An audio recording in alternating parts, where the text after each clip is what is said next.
ಎಲ್ಲರಿಗೂ ನಮಸ್ಕಾರಗಳು। ಈ ಒಂದು ವಿಡಿಯೋದಲ್ಲಿ ನಾವು ಐಎಎಸ್ ಎಕ್ಸಾಮ್ ಅನ್ನು ಯಾವ ರೀತಿಯಾಗಿ ಬರೀಬೇಕು ಅನ್ನೋದ್ರ ಬಗ್ಗೆ ನಾವು ಡಿಸ್ಕಷನ್ ಮಾಡ್ತಾ ಇದ್ದೀವಿ। ಐಎಎಸ್ ಎಕ್ಸಾಮ್ ದಲ್ಲಿ ಬರ್ತಕ್ಕಂತ ಹಂತಗಳು ಯಾವುವು, ಪ್ರತಿ ಹಂತಕ್ಕೆ ಇರತಕ್ಕಂತ ಅಂದ್ರೆ ಪ್ರತಿ ಸ್ಟೇಜ್ಗೆ ಇರತಕ್ಕಂತ ಮಾರ್ಕ್ಸ್ ಗಳು ಎಷ್ಟು ಅನ್ನೋದ್ರ ಬಗ್ಗೆ ನಾವು ಡಿಸ್ಕಷನ್ ಮಾಡ್ತಾ ಇದ್ದೀವಿ। ಈ ಎಕ್ಸಾಮ್ ಅನ್ನು ಸೆಂಟ್ರಲ್ ಗವರ್ನಮೆಂಟ್ ಅಂದ್ರೆ ಗವರ್ನಮೆಂಟ್ ಆಫ್ ಇಂಡಿಯಾದವರು ಎಕ್ಸಾಮ್ ಅನ್ನು ಕಂಡಕ್ಟ್ ಮಾಡ್ತಾ ಇದ್ದಾರೆ। ಇಂಡಿಯನ್ ಪಬ್ಲಿಕ್ ಸರ್ವಿಸ್ ಕಮಿಷನ್ ದವರು ಈ ಎಕ್ಸಾಮ್ ಅನ್ನು ಪ್ರತಿ ವರ್ಷ ಎಕ್ಸಾಮ್ ಅನ್ನ ಕಂಡಕ್ಟ್ ಮಾಡ್ತಾ ಇದ್ದಾರೆ। ಈ ವಿಡಿಯೋಕ್ಕೆ ಒಂದು ಲೈಕ್ ಕೊಡಿ, ಆಮೇಲೆ ಈ ವಿಡಿಯೋನ ದಯವಿಟ್ಟು ನಿಮ್ಮ ಎಲ್ಲ ಫ್ರೆಂಡ್ ಸರ್ಕಲ್ಗೆ ಶೇರ್ ಮಾಡಿ, ಆಮೇಲೆ ಅದೇ ರೀತಿಯಾಗಿ ಈ ನಮ್ಮ ಯೂಟ್ಯೂಬ್ ಚಾನಲ್ ಅನ್ನ ಸಬ್ಸ್ಕ್ರೈಬ್ ಮಾಡಿ। ಈಗಾಗಲೇ ತಾವು ಸಬ್ಸ್ಕ್ರೈಬ್ ಬಟನ್ ಅನ್ನ ಪ್ರೆಸ್ ಮಾಡಿದ್ರೆ ದಯವಿಟ್ಟು ಮತ್ತೆ ಒಳ್ಳೆ ಸಬ್ಸ್ಕ್ರೈಬ್ ಬಟನ್ ಅನ್ನ ಪ್ರೆಸ್ ಮಾಡಕ್ ಹೋಗಬೇಡಿ। ಈ ವಿಡಿಯೋದ ಬಗ್ಗೆ ತಮ್ಮ ಸಲಹೆ ಸೂಚನೆಗಳನ್ನು ದಯವಿಟ್ಟು ಕೆಳಗಡೆ ಕೊಟ್ಟಿರ್ತಕ್ಕಂಥ ಕಮೆಂಟ್ ಬಾಕ್ಸ್ ನಲ್ಲಿ ಬರೀಬೇಕಂತೇಳಿ ನಾ ಕೇಳ್ಕೊಳ್ತಾ ಇದ್ದೀನಿ। ಈ ಐಎಎಸ್ ಎಕ್ಸಾಮ್ ಅನ್ನ ನಾವು ತೆಗೆದುಕೊಳ್ಳಬೇಕಾಗಿತ್ತಪ್ಪ ಅಂದ್ರೆ ನಾವು ಏನು ಕ್ವಾಲಿಫಿಕೇಶನ್ ಆಗಿರಬೇಕು, ನಮ್ಮ ಎಜುಕೇಶನ್ ಕ್ವಾಲಿಫಿಕೇಶನ್ ಆಗಿರಬೇಕು ಅನ್ನೋದ್ರ ಬಗ್ಗೆ ನೋಡೋಣ। ಅಂದ್ರೆ ಯೂನಿವರ್ಸಿಟಿಯಿಂದ ರಿಕಗ್ನೈಸ್ಡ್ ಆಗಿರ್ತಕ್ಕಂಥ ಯಾವುದೇ ಯೂನಿವರ್ಸಿಟಿಯಿಂದ ನಿಮ್ಮದು ಡಿಗ್ರಿ ಆಗಿತ್ತಪ್ಪ ಅಂದ್ರೆ ನಾವು ಅಂದ್ರೆ ಐಎಎಸ್ ಎಕ್ಸಾಮ್ ಅನ್ನ ನಾವು ತೆಗೆದುಕೊಳ್ಬಹುದು। ಅಂದ್ರೆ ಯೂನಿವರ್ಸಿಟಿ ಗ್ರಾಂಟ್ ಕಮಿಷನ್ದಿಂದ ರಿಕಗ್ನೈಸ್ಡ್ ಆಗಿರ್ತಕ್ಕಂಥ ಯೂನಿವರ್ಸಿಟಿಯಿಂದ ನೀವು ಏನಾದ್ರೂ ಡಿಗ್ರಿಯನ್ನು ಮುಗಿಸಿದ್ರೆ ಅಂದ್ರೆ ಅದು ಬಿ ಎ ಆಗಿರಬಹುದು, ಬಿಕಾಮ, MBBS, BSc, BBA ಯಾವುದೇ ನಿಮ್ಮದು ಡಿಗ್ರಿ ಆಗಿತ್ತು ಅಂದ್ರೂ ನಾವೇನ್ ಮಾಡ್ಬೋದಪ್ಪ ಅಂದ್ರೆ ಇದು ಐಎಎಸ್ ಎಕ್ಸಾಮ್ ಅನ್ನ ನಾವು ತೆಗೆದುಕೊಳ್ಳಬಹುದು। ಇನ್ನು ಐಎಎಸ್ ಎಕ್ಸಾಮ್ ಅನ್ನ ತೆಗೆದುಕೊಳ್ಳಲಿಕ್ಕೆ ಮಿನಿಮಮ್ ಏಜ್ ಲಿಮಿಟ್ 21 ಇಯರ್ಸ್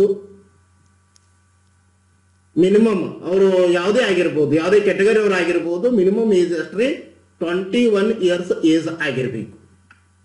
ಇನ್ನ ಯಾವ ಕ್ಯಾಟಗರಿಗೆ ಮ್ಯಾಕ್ಸಿಮಮ್ ಏಜ್ ಲಿಮಿಟ್ ಎಷ್ಟಿದೆ ಮತ್ತು ಎಷ್ಟು ಸಲ ಈ ಐಎಎಸ್ ಎಕ್ಸಾಮ್ ಅನ್ನ ತೆಗೆದುಕೊಳ್ಳಬಹುದು ಅನ್ನೋದ್ರ ಬಗ್ಗೆ ಇಲ್ಲಿ ಡಿಸ್ಕಷನ್ ಮಾಡೋಣ। ಫಸ್ಟ್ ಒನ್ ಜನರಲ್ ಕ್ಯಾಟಗರಿ ಅವರು। ಜನರಲ್ ಕ್ಯಾಟಗರಿ ಅವರು ಮ್ಯಾಕ್ಸಿಮಮ್ ಏಜ್ ಲಿಮಿಟ್ 32 ಇಯರ್ಸ್ ಅದ, ಅಂದ್ರೆ 32 ಇಯರ್ಸ್ ತನ ಅವರು ಏನ್ ಮಾಡಬಹುದಪ್ಪ ಅಂದ್ರೆ ಈ ಎಕ್ಸಾಮ್ ಅನ್ನ ತೆಗೆದುಕೊಳ್ಳಬಹುದು ಮತ್ತು 6 ಟೈಮ್ಸ್ ಅವರು ಈ ಐಎಎಸ್ ಎಕ್ಸಾಮ್ ಅನ್ನ ಪ್ರಯತ್ನ ಮಾಡಬಹುದು, ಅಂದ್ರೆ ಐಎಎಸ್ ಎಕ್ಸಾಮ್ ಅನ್ನ ತೆಗೆದುಕೊಳ್ಳಬಹುದು। ಇನ್ನು OBC ಕ್ಯಾಟಗರಿ ಅವರು ಮ್ಯಾಕ್ಸಿಮಮ್ ಏಜ್ ಲಿಮಿಟ್ 35, ಅವರು 9 ಟೈಮ್ಸ್ ಇದು ಐಎಎಸ್ ಎಕ್ಸಾಮ್ ಅನ್ನ ಅಂದ್ರೆ 9 ಸಲ ಐಎಎಸ್ ಎಕ್ಸಾಮ್ ಅನ್ನ ತೆಗೆದುಕೊಳ್ಳಬಹುದು। ಇನ್ನು SC ST ಕ್ಯಾಟಗರಿ ಅವರು ಮ್ಯಾಕ್ಸಿಮಮ್ ಏಜ್ ಲಿಮಿಟ್ 37, ಇವರು ಐಎಎಸ್ ಎಕ್ಸಾಮ್ ಅನ್ನ ತೆಗೆದುಕೊಳ್ಳಲಿಕ್ಕೆ ಯಾವುದೇ ರೀತಿಯಾಗಿರ್ತಕ್ಕಂಥ ಮ್ಯಾಕ್ಸಿಮಮ್ ಅಟೆಂಪ್ಟ್ಸ್ ಇರುವುದಿಲ್ಲ, ಅಂದ್ರೆ 37 ಇಯರ್ಸ್ ಏಜ್ ತನ ಅವ್ರು ಏನ್ ಮಾಡಬಹುದಪ್ಪ ಅಂದ್ರೆ ಐಎಎಸ್ ಎಕ್ಸಾಮ್ ಅನ್ನ ತೆಗೆದುಕೊಳ್ಳಬಹುದು। ಅಂದ್ರೆ ಇಷ್ಟೇ ಪ್ರಯತ್ನದಲ್ಲಿ ಇವರು ಐಎಎಸ್ ಎಕ್ಸಾಮ್ ಅನ್ನ ಪಾಸ್ ಆಗ್ಬೇಕು ಅಂತಕ್ಕಂಥದ್ದು ಯಾವುದೇ ಕಂಡೀಷನ್ ಇಲ್ಲ। ಇನ್ನು ಡಿಫೆನ್ಸ್ ಪರ್ಸನಲ್ ಅಂದ್ರೆ ಮಿಲಿಟರಿಯಲ್ಲಿ ಸೇವೆ ಮಾಡಿರ್ತಕ್ಕಂಥವ್ರು ಅವರಿಗೆ ಇರ್ತಕ್ಕಂಥ ಏಜ್ ಲಿಮಿಟ್ 35, ಅವರು 9 ಟೈಮ್ಸ್ ಅನ್ನ ಏನ್ ಮಾಡಬಹುದಪ್ಪ ಅಂದ್ರೆ ಐಎಎಸ್ ಎಕ್ಸಾಮ್ ಅನ್ನ ತೆಗೆದುಕೊಳ್ಬಹುದು। Person with benchmark disability ಮತ್ತು ಎಕನಾಮಿಕಲಿ ವೀಕರ್ ಸೆಕ್ಷನ್ ದವರು ಮ್ಯಾಕ್ಸಿಮಮ್ ಏಜ್ ಲಿಮಿಟ್ 35 ಮತ್ತು ಅವರು 9 ಟೈಮ್ಸ್ ಐಎಎಸ್ ಎಕ್ಸಾಮ್ ಅನ್ನ ತೆಗೆದುಕೊಳ್ಳಬಹುದು। ಇನ್ನು ಐಎಎಸ್ ಎಕ್ಸಾಮ್ ದಲ್ಲಿ ಬರ್ತಕ್ಕಂಥ ಸ್ಟೇಜಸ್ಗಳು ಯಾವುವು ಅಂತಕ್ಕಂಥದ್ದನ್ನ ನಾವಿಲ್ಲಿ ಡಿಸ್ಕಷನ್ ಮಾಡೋಣ। ಇಲ್ಲಿ ಮುಖ್ಯವಾಗಿ 3 ಸ್ಟೇಜಸ್ಗಳು ಬರ್ತಾವ। ಮೊದಲನೇ ಸ್ಟೇಜಸ್ ಯಾವ್ದಪ್ಪ ಅಂದ್ರ ಪ್ರಿಲಿಮಿನರಿ ಎಕ್ಸಾಮ್, ಅಂದ್ರೆ ಇದು ಪ್ರಿಲಿಮಿನರಿ ಎಕ್ಸಾಮ್ ಅನ್ನ ಮೊದಲು ತೆಗೆದುಕೊಳ್ಳಬೇಕು। ಎರಡನೇದಾಗಿ ಮೇನ್ಸ್ ಎಕ್ಸಾಮ್ ಅನ್ನ ತೆಗೆದುಕೊಳ್ಳಬೇಕು। ಮೂರನೇದಾಗಿ ಲಾಸ್ಟ್ಗೆ ಇಂಟರ್ವ್ಯೂ ಅನ್ನ ತೆಗೆದುಕೊಳ್ಳಬೇಕಾಗ್ತದೆ। ಈ ಐಎಎಸ್ ಎಕ್ಸಾಮ್ ಅನ್ನ ನಾವು ಐಎಎಸ್ ಆಫೀಸರ್ ಆಗ್ಬೇಕಾಗಿತ್ತಪ್ಪ ಅಂದ್ರೆ ಈ 3 ಹಂತಗಳನ್ನ ನಾವು ದಾಟಬೇಕಾಗ್ತದೆ। ಮೊದಲು ಪ್ರಿಲಿಮಿನರಿ ಎಕ್ಸಾಮ್ ಅನ್ನ ಬರಿಬೇಕು, ಪ್ರಿಲಿಮಿನರಿ ಎಕ್ಸಾಮ್ ಅನ್ನ ಬರೆದ ನಂತರ ಮೇನ್ಸ್ ಎಕ್ಸಾಮ್ ಅನ್ನ ಬರಿಬೇಕು, ಮೇನ್ಸ್ ಎಕ್ಸಾಮ್ ಅನ್ನ ಬರೆದ ನಂತರ ಆಮೇಲೆ ಇಂಟರ್ವ್ಯೂ ಅನ್ನ ನಾವು ಫೇಸ್ ಮಾಡಬೇಕಾಗ್ತದೆ। ಇಲ್ಲಿ ಐಎಎಸ್ ಎಕ್ಸಾಮ್ ಅನ್ನ 3 ಹಂತದಲ್ಲಿ ನಡೆಸ್ತಾ ಇದ್ದಾರೆ, ಒಂದು ಪ್ರಿಲಿಮಿನರಿ ಎಕ್ಸಾಮ್, ಎರಡನೇದು ಮೇನ್ ಎಕ್ಸಾಮ್, ಮೂರನೇದು interview.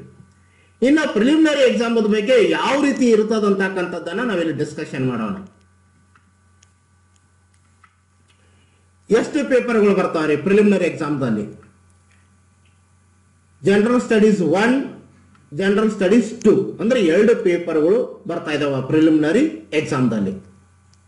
Papers 1 general studies 1 general studies 2. ಇನ್ನ ಈ ಪೇಪರ್ಗಳು ಯಾವ ರೀತಿ ಇರ್ತಾವ? ಜನರಲ್ ಸ್ಟಡೀಸು 1 ಅಬ್ಜೆಕ್ಟಿವ್ ಟೈಪ್ ಅಂದ್ರೆ ಮಲ್ಟಿಪಲ್ ಚಾಯ್ಸ್ ಕ್ವಶನ್ಸ್ಗಳು ಇರ್ತಾವ. ಜನರಲ್ ಸ್ಟಡೀಸ್ 2 ಕೂಡ ಅದು ಅಬ್ಜೆಕ್ಟಿವ್ ಟೈಪ್ ಇರ್ತದ, ಅಂದ್ರೆ ಮಲ್ಟಿಪಲ್ ಚಾಯ್ಸ್ ಕ್ವಶನ್ಸ್ ಇರ್ತಾವ, ಅಂದ್ರೆ ನಾವು ಟಿಕ್ ಮಾಡುವಂತದ್ದು ಇರ್ತಾವ. 2 ಪೇಪರ್ ಪ್ರಿಲಿಮಿನರಿ ಎಕ್ಸಾಮ್ದಲ್ಲಿ 2 ಪೇಪರ್ಗಳು ಬರ್ತಾ ಇದಾವ. ಒಂದು ಜನರಲ್ ಸ್ಟಡೀಸ್ 1, ಇನ್ನೊಂದು ಜನರಲ್ ಸ್ಟಡೀಸ್ 2.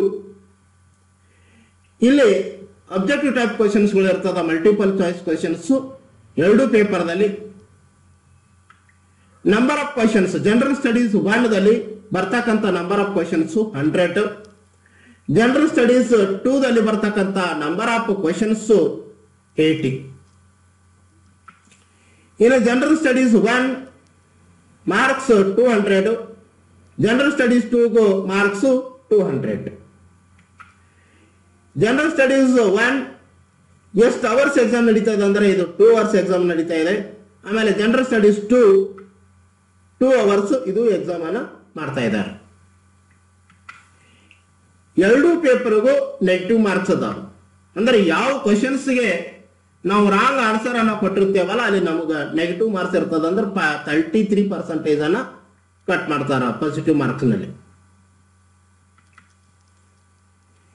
ಈ ಪ್ರಿಲಿಮಿನರಿ ಎಕ್ಸಾಮ್ ದಲ್ಲಿ ನಿಂತಿರ್ತಕ್ಕಂಥ ಕ್ವಶನ್ ಪೇಪರ್ಗಳು ಯಾವ ಲ್ಯಾಂಗ್ವೇಜ್ ದಲ್ಲಿ ಇರ್ತಾವಂದ್ರ ಹಿಂದಿ ಅಂಡ್ ಇಂಗ್ಲಿಷ್.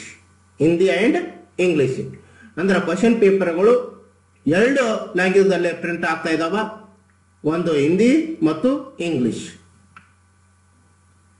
ಆಮೇಲೆ ಪಾಸಿಂಗ್ ಮಾರ್ಕ್ಸ್ ಹಿಸ್ಟ್ರಿ ಇಲ್ಲಿ 2 ಪೇಪರ್ಗಳು ಬರ್ತಾವ. ಜನರಲ್ ಸ್ಟಡೀಸ್ 1 ಈ ಪೇಪರ್ದಲ್ಲಿ ನಾವು ಪಾಸ್ ಆಗಬೇಕಾಗಿತ್ತಪ್ಪ ಅಂದ್ರ ಇಲ್ಲಿ ಏನ್ ಮಾಡ್ತಾ ಇದಾರೆ ಅಂದ್ರೆ ನಂಬರ್ ಆಫ್ ಪೋಸ್ಟ್ ಅಂದ್ರೆ ಆ ವರ್ಷದಲ್ಲಿ ಇರ್ತಕ್ಕಂಥ ನಂಬರ್ ಆಫ್ ಪೋಸ್ಟ್ಗಳ ಆಧಾರದ ಮೇಲೆ ಮತ್ತು ಕ್ಯಾಟಗರಿ ರೋಸ್ಟರ್ ಆಧಾರದ ಮೇಲೆ ಏನ್ ಮಾಡ್ತಾರ ಅಂದ್ರೆ ಕಟ್ ಆಫ್ ಮಾರ್ಕ್ಸ್ ಅನ್ನ ಡಿಸೈಡ್ ಮಾಡ್ತಾರೆ.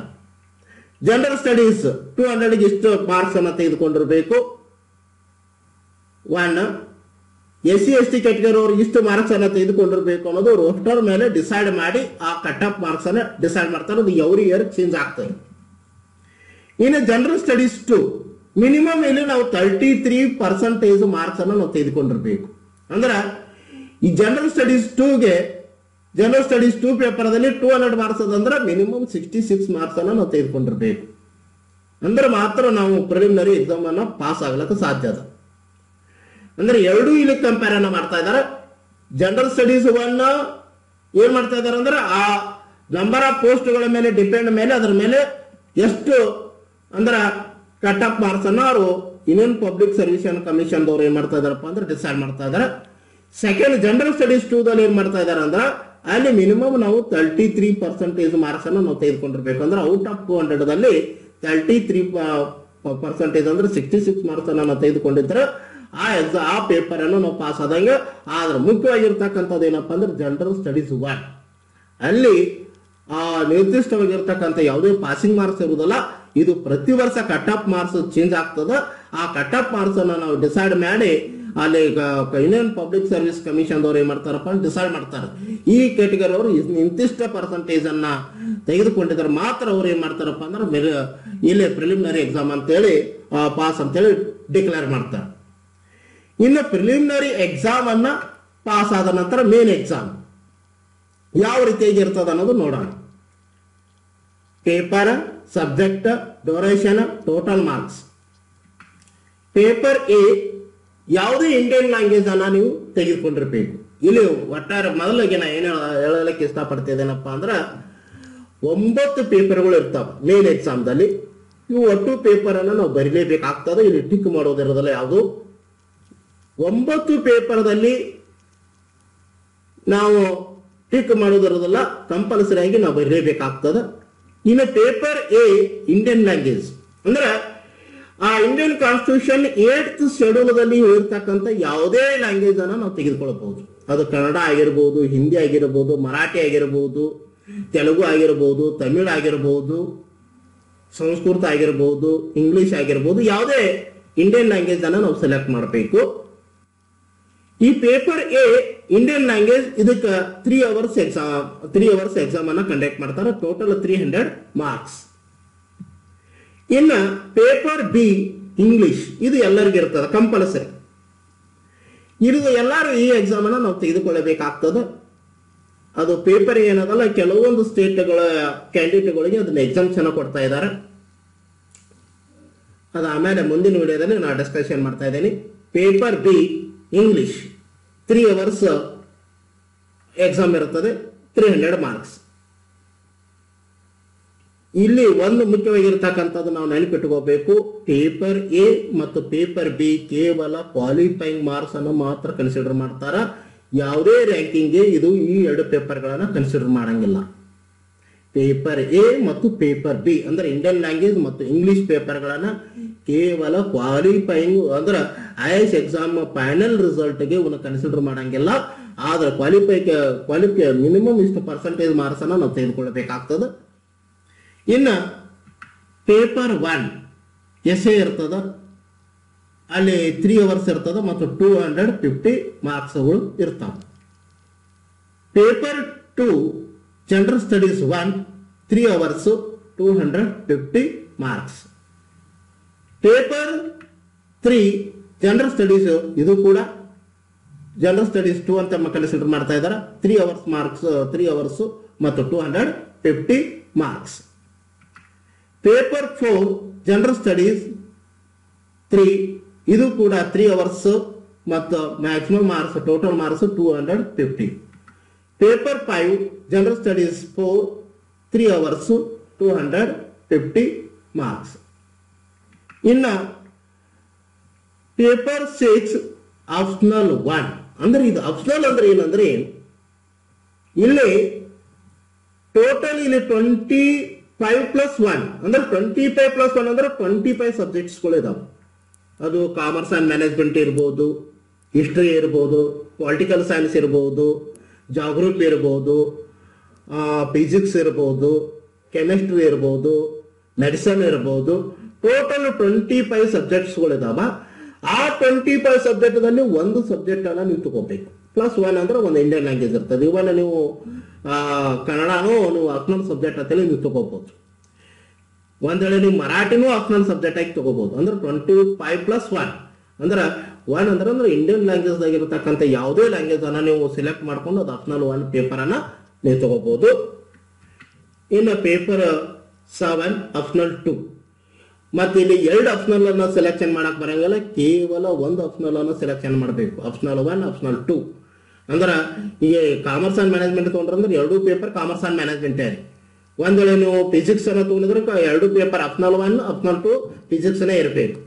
ಇಲ್ಲಿ ಆಪ್ಷನಲ್ 1ಗೆ ಒಂದು ಆಪ್ಷನಲ್ ಸಬ್ಜೆಕ್ಟ್, ಆಪ್ಷನಲ್ 2ಗೆ ಇನ್ನೊಂದು ಸಬ್ಜೆಕ್ಟ್ ಅನ್ನ ತೆಗೆದುಕೊಳ್ಳಲಾಕ ಬರುವುದಿಲ್ಲ. ದಯವಿಟ್ಟು ಈ ವಿಷಯನ ಗಮನದಲ್ಲಿ ಇಟ್ಕೋಬೇಕು. Duration 3 hours, total marks 250. ಇದು ಟೋಟಲ್ ಮಾರ್ಕ್ಸ್ ಎಷ್ಟಾಗತ್ತಂದ್ರೆ 1750. ತಾವು ದಯವಿಟ್ಟು ನೆನ್ಪಿಟ್ಕೋರಿ, ಪೇಪರ್ ಎ ಮತ್ತು ಪೇಪರ್ ಬಿ ಯಾವುದೇ ರೀತಿಯಾಗಿರ್ತಕ್ಕಂಥ IAS ರ್ಯಾಂಕಿಗೆ ಕನ್ಸಿಡರ್ ಮಾಡಂಗಿಲ್ಲ, ಕೇವಲ ಕ್ವಾಲಿಫೈಯಿಂಗ್ ಮಾರ್ಕ್ಸ್ ಅನ್ನ ಮಾತ್ರ ನೋಡ್ತಾರ. ಅಂದ್ರೆ ಪಾಸ್ ಆಗ್ಲಾಕ ಅವು 2 ಪೇಪರ್ ಅನ್ನ ಮಿನಿಮಮ್ ಇಷ್ಟು ಪರ್ಸೆಂಟೇಜ್ ಅನ್ನ ಇಂತಿಷ್ಟು ಮಾರ್ಕ್ಸ್ ಅನ್ನ ತೆಗೆದುಕೊಂಡ್ರೆ ಮಾತ್ರ ಉಳಿದ 7 ಪೇಪರ್ ಅಂದ್ರೆ paper 1, paper 2, paper 3, paper 4, paper 5, paper 6 and paper 7 ಮಾತ್ರ ಪೇಪರ್ಗಳು ಚೆಕ್ ಆಗ್ತಾವ. ಎ ಅಂಡ್ ಬಿ ಪೇಪರ್ಗಳು ಮಿನಿಮಮ್ ಮಾರ್ಕ್ಸ್ ಅನ್ನ ನೀವು ತೆಗೆದುಕೊಳ್ಳಲಿಲ್ಲ ಅಂದ್ರೆ ಮುಂದಿನ ಪೇಪರ್ಗಳು ಚೆಕ್ ಆಗೋದಿಲ್ಲ. ಆದ್ರಿಂದ ದಯವಿಟ್ಟು ನೆನಪಿಟ್ಕೋರಿ, ಪೇಪರ್ ಎ ಮತ್ತು ಪೇಪರ್ ಬಿ ಅವು ಬಹಳ ಇಂಪಾರ್ಟೆಂಟ್. ಯಾಕಂದ್ರೆ ಮಿನಿಮಮ್ ಇಂತಿಷ್ಟ ಪರ್ಸೆಂಟೇಜ್ ಅನ್ನ ನೀವು ತೆಗೆದುಕೊಂಡ್ರೆ ಮಾತ್ರ ಅಲ್ಲಿ ಮುಂದಿನ ಪೇಪರ್ಗಳು ಚೆಕ್ ಆಗ್ತಾವ. ಅಲ್ಲಿ ಮಿನಿಮಮ್ ಪರ್ಸೆಂಟೇಜ್ ಮಾರ್ಕ್ಸ್ ಅನ್ನ ನೀವು ತೆಗೆದುಕೊಳ್ಳಲಿಲ್ಲಪ್ಪ ಅಂದ್ರೆ ಮುಂದಿನ ಪೇಪರ್ಗಳು ಚೆಕ್ ಆಗುದಿಲ್ಲ. ಇನ್ನು ಪಾಸಿಂಗ್ ಮಾರ್ಕ್ಸ್ ನೋಡೋಣ. Paper A and paper B ಇಲ್ಲಿ ಕೇವಲ ಕ್ವಾಲಿಫೈಯಿಂಗ್ ಮಾರ್ಕ್ಸ್ ಅನ್ನ ನೋಡ್ತಾರ. ಅಂದ್ರ ಅದನ್ನ ಇಂಡಿಯನ್ ಪಬ್ಲಿಕ್ ಸರ್ವಿಸ್ ಕಮಿಷನ್ ದವರು ಡಿಸೈಡ್ ಮಾಡ್ತಾರೆ ಎಷ್ಟು ಕ್ವಾಲಿಫೈಯಿಂಗ್ ಮಾರ್ಕ್ಸ್ ಅನ್ನ ತೆಗೆದುಕೊಳ್ಳಬೇಕು. ಪ್ರತಿ ವರ್ಷ ಇದು ಚೇಂಜ್ ಆಗ್ತದೆ. ಅವರು ಡಿಸೈಡ್ ಮಾಡಿದ ಪ್ರಕಾರ ಇಂತಿಷ್ಟ ಮಾರ್ಕ್ಸ್ ಅನ್ನ ನಾವು ತೆಗೆದುಕೊಳ್ಬೇಕಾಗ್ತದೆ. ಇನ್ನು ಉಳಿದು 7 ಸಬ್ಜೆಕ್ಟ್ ಅಂದ್ರೆ 7 paper, paper 1, paper 2, paper 3, paper 4, paper 5, paper 6, paper 7 ಇಲ್ಲಿ ಮಿನಿಮಮ್ 25% ಮಾರ್ಕ್ಸ್ ಅನ್ನ ನಾವು ತೆಗೆದುಕೊಂಡಿರ್ಬೇಕು. ಏನ್ರಿ ಹಂಗಂದ್ರೆ ನಾ ಜನರಲ್ ಸ್ಟಡೀಸ್ 2ದಲ್ಲಿ 90% ಮಾರ್ಕ್ಸ್ ತಗೊಂಡೀನಿ. ಒಂದು ಪೇಪರ್ದಲ್ಲಿ ಮಾತ್ರ ಅಂದ್ರ ಎಲ್ಲಾ ಪೇಪರ್ಗಳಲ್ಲಿ ಅಂದ್ರೆ ನಾ ಮೋರ್ ದನ್ 50% ತಗೊಂಡಿನಿ. ಆದ್ರೆ ಒಂದು ಪೇಪರ್ದಲ್ಲಿ 20% ಮಾರ್ಕ್ಸ್ ಅನ್ನ ತೆಗೆದುಕೊಂಡಿದ್ನಪ್ಪ ಅಂದ್ರ ಅದು IAS ಎಕ್ಸಾಮಿಗೆ ಅಂದ್ರ ರ್ಯಾಂಕಿಂಗ್ ಕನ್ಸಿಡರ್ ಮಾಡಂಗಿಲ್ಲ. ಆದ್ರಿಂದ ದಯವಿಟ್ಟು ಪ್ರತಿ ಪೇಪರ್ದಲ್ಲಿ ಮಿನಿಮಮ್ 25% ಮಾರ್ಕ್ಸ್ ಅನ್ನು ನಾವು ತೆಗೆದುಕೊಂಡಿರ್ಬೇಕು. ಆಮೇಲೆ ಅಷ್ಟೇ ನೆನ್ಪಿಟ್ಕೋಬೇಕು, ನಾವು ಮುಖ್ಯವಾಗಿರ್ತಕ್ಕಂಥ ವಿಷಯ ಮಿನಿಮಮ್ 25% ಮಾರ್ಕ್ಸ್ ಅನ್ನು ನಾವು ತೆಗೆದುಕೊಳ್ಬೇಕು ಪ್ರತಿ ಪೇಪರ್ನಲ್ಲಿ. ಒಂದು ವಿಷಯ. ಇನ್ನೊಂದು ವಿಷಯ ಮುಖ್ಯವಾಗಿರ್ತಕ್ಕಂಥದ್ದು ಏನಂದ್ರ, ಇಲ್ಲಿ ಪ್ರತಿ ವರ್ಷ ಇದು ಸತ್ಯಕ್ಕೆ ಚೇಂಜ್ ಆಗ್ತದ ಕಟ್ ಆಫ್ ಮಾರ್ಕ್ಸ್. ಕೆಲವೊಂದ್ಸಲ ಕಟ್ ಆಫ್ ಮಾರ್ಕ್ಸ್ 60% ಆಗಿರ್ಬೋದು, ಕೆಲವೊಂದ್ಸಲ ಕಟ್ ಆಫ್ ಮಾರ್ಕ್ಸ್ 30% ಆಗಿರ್ಬೋದು. ಆದ್ರೆ 25% ಕಿಂತ ಕಡಿಮೆ ಬರೋದಿಲ್ಲ. ಕಟ್ ಆಫ್ ಮಾರ್ಕ್ಸ್ ಅನ್ನು ಡಿಸೈಡ್ ಮಾಡ್ತಾರೆ ಪ್ರತಿ ಪೇಪರ್ನಲ್ಲಿ. General studies 1, general studies 2, general studies 3 ಪ್ರತಿ ಪೇಪರ್ನಲ್ಲಿ ಕಟ್ ಆಫ್ ಮಾರ್ಕ್ಸ್ ಅನ್ನು ಡಿಸೈಡ್ ಮಾಡ್ತಾರ. ಆ ವರ್ಷದ ಕಟ್ ಆಫ್ ಮಾರ್ಕ್ಸ್ ಮೇಲೆ ಡಿಸೈಡ್ ಆಗತ್ತೆ ರ್ಯಾಂಕಿಂಗ್. ಇದು ಮೇನ್ ಎಕ್ಸಾಮ್ ಬಗ್ಗೆ ಮಾಹಿತಿ. ಇನ್ನ ಸ್ಟೇಜ್ 3 ಫೈನಲ್ ಇಂಟರ್ವ್ಯೂ. ಇದು ಇಂಟರ್ವ್ಯೂದಲ್ಲಿ ಇರ್ತಕ್ಕಂಥ ಮಾರ್ಕ್ಸ್ಗಳು 275. ಈ ಇಂಟರ್ವ್ಯೂದಲ್ಲಿ ಅಂದ್ರೆ ಯಾರು ಮೇನ್ ಎಕ್ಸಾಮ್ ಅನ್ನ ಪಾಸ್ ಆಗಿರ್ತಾರ ಅವ್ರಿಗೆ ಏನ್ ಮಾಡ್ತಾರಪ್ಪ ಅಂದ್ರೆ ಇಂಟರ್ವ್ಯೂ ಎಕ್ಸಾಮ್ಗೆ ಕರೀತಾರೆ. ಆದ್ರೆ ಮೇನ್ ಎಕ್ಸಾಮ್ ಅದು ರಿಸಲ್ಟ್ ಅನ್ನ ಅಂದ್ರೆ ಮೇನ್ ಎಕ್ಸಾಮ್ಗೆ ಇಷ್ಟು ಮಾರ್ಕ್ಸ್ಗಳು ಬಿದ್ದಾವ ಅಂತೇಳಿ ಅವ್ರಿಗೆ ಗುರುತಾಗೋದಿಲ್ಲ. ಆದ್ರೆ ಪಾಸ್ ಆಗಿರ್ಬೇಕು. ಅಂತವ್ರಿಗೆ ಮಾತ್ರ ಏನ್ ಮಾಡ್ತಾರಪ್ಪ ಅಂದ್ರೆ ಇಂಟರ್ವ್ಯೂಗೆ ಕರೀತಾರೆ. ಇಲ್ಲಿ ಇಂಟರ್ವ್ಯೂಗೆ ಕರೆದಾಗ ಕ್ಯಾಂಡಿಡೇಟ್ ಏನು ಸ್ಕಿಲ್ ಅನ್ನು ನೋಡ್ತಾರೆ. ಮುಖ್ಯವಾಗಿ ಮೆಂಟಲ್ ಅಲರ್ಟ್ನೆಸ್ ಅಂದ್ರೆ ಇವ ಮಾನಸಿಕವಾಗಿ ಅಲರ್ಟ್ ಆಗಿದ್ದಾನೋ ಇಲ್ಲೋ ಅಂತಕ್ಕಂಥದನ್ನು ಚೆಕ್ ಮಾಡ್ತಾರೆ. ಇನ್ನು ಎರಡನೇದೇನಂದ್ರೆ ಕ್ರಿಟಿಕಲ್ ಪವರ್ಸ್ ಆಫ್ ಅಸಿಮ್ಯುಲೇಷನ್. ಕೆಲವೊಂದು ಕ್ರಿಟಿಕಲ್ ಕಂಡೀಷನ್ಸ್ಗಳು ಬರ್ತಾವ IAS ಆಫೀಸರ್ಸ್ಗೆ. ಆ ಒಂದು ಸಂದರ್ಭದಲ್ಲಿ ಯಾವ ರೀತಿಯಾಗಿ ಇವರು ಡಿಸಿಷನ್ಸ್ ಅನ್ನ ಮಾಡ್ತಾರ ಅಂತಕ್ಕಂಥದ್ದನ್ನ ನೋಡ್ತಾರೆ. ಆಮೇಲೆ ಅವರು ಕ್ಲಿಯರ್ ಆಗಿರಬೇಕು, ಲಾಜಿಕಲ್ ಎಕ್ಸ್ಪೋಸಿಷನ್. ಇನ್ನ ಬ್ಯಾಲೆನ್ಸ್ ಆಫ್ ಜಡ್ಜ್ಮೆಂಟ್ ಅಂದ್ರೆ ಯಾರಿಗೂ ಅನ್ಯಾಯ ಆಗಲಾರ್ದ ಇರ್ತಕ್ಕಂಥ ಒಂದು ಕೆಲವೊಂದು ಸಲ ಜಡ್ಜ್ಮೆಂಟ್ ಅನ್ನ ತೆಗೆದುಕೊಳ್ಬೇಕಾಗ್ತದೆ ಅಂದ್ರೆ ಸೆನ್ಸಿಟಿವ್ ಕೇಸ್ಗಳಲ್ಲಿ.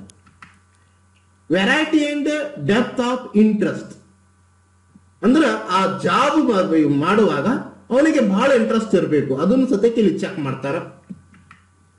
ಆಮೇಲೆ ability for social cohesion and leadership, ಯಾವ ರೀತಿಯಾಗಿ ಇವರಲ್ಲಿ ಲೀಡರ್ಶಿಪ್ ಕ್ವಾಲಿಟೀಸ್ಗಳು ಇದಾವ ಅಂತಕ್ಕಂಥದ್ದನ್ನು ಕೂಡ ಚೆಕ್ ಮಾಡ್ತಾ ಇದ್ದಾರೆ ಇವು. ಆಮೇಲೆ ಅದೇ ರೀತಿಯಾಗಿ ಇಂಟೆಲೆಕ್ಚುಯಲ್ ಅಂಡ್ ಮಾರಲ್ ಇಂಟಿಗ್ರಿಟಿ, ಇದನ್ನು ಸದ್ಯಕ್ಕೆ ನೋಡ್ತಾರೆ. ಅಂದ್ರೆ ಇಂಟಿಗ್ರಿಟಿ ಅಂದ್ರೆ ನಾರ್ಮಲ್ ಆಗಿ ನಾವು ಒಂದು ರಾಷ್ಟ್ರದ ಐಕ್ಯತೆಯನ್ನು ನಾವು ಕಾಪಾಡ್ಕೋಬೇಕಾಗ್ತದ, ಅದನ್ನು ಸದ್ಯಕ್ಕೆ ಇಲ್ಲಿ ಚೆಕ್ ಮಾಡ್ತಾರೆ.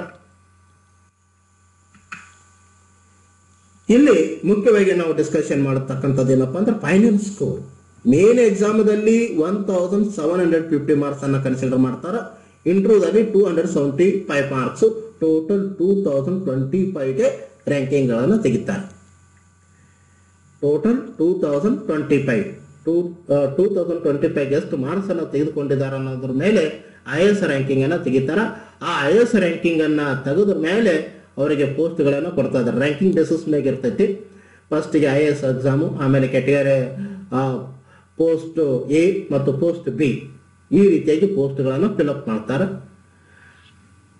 ತಾವು ಇಲ್ಲಿವರೆಗೆ ಈ IAS ಎಕ್ಸಾಮ್ ಬಗ್ಗೆ ಸಂಕ್ಷಿಪ್ತವಾಗಿರ್ತಕ್ಕಂಥ ಒಂದು ಮಾಹಿತಿಯನ್ನ ಪಡೆದುಕೊಂಡಿರಂತ ತಿಳ್ಕೊಂಡು ಈ ವಿಡಿಯೋನ ಇಲ್ಲಿಗೆ ನಾನು ಮುಗಿಸ್ತಾ ಇದ್ದೀನಿ.